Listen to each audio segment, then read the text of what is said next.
The woman saw that there was a huge pit in front of her. Out of curiosity, she jumped into it. However, the moment Annie jumped in, she immediately realized something was wrong. The mud on the surface of the pit seemed to have been crushed by something.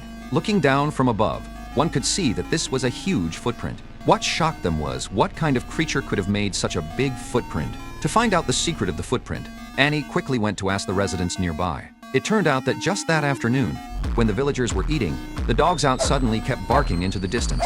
Before they had time to react to what was going on, the house suddenly began to shake. At first, they thought it was an earthquake, so the two quickly hid in the basement. What they didn't expect was that just after they entered the basement, the house suddenly suffered a violent impact. Only 5 minutes later, everything outside became calm again.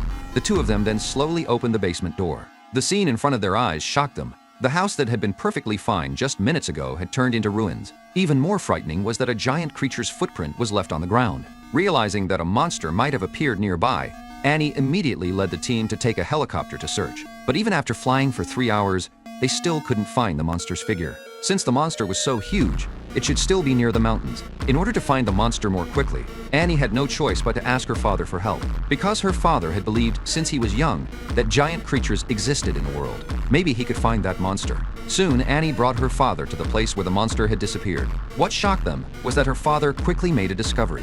He smelled the soil on the ground, then glanced at the map in his hand, and instantly sensed that something was wrong around them. Seeing that her father seemed to have discovered something, Annie hurriedly walked over to check. What Annie didn't expect was that her father said the landform here was all wrong, because on the map, there were no stones at this location at all. Just as Annie was puzzled about this, the stone behind her suddenly and strangely opened its eyes. Annie was frightened by the scene in front of her. Just as Annie and her father were preparing to escape, the stone on the ground slowly began to stand up. In just an instant, it turned into a gigantic monster.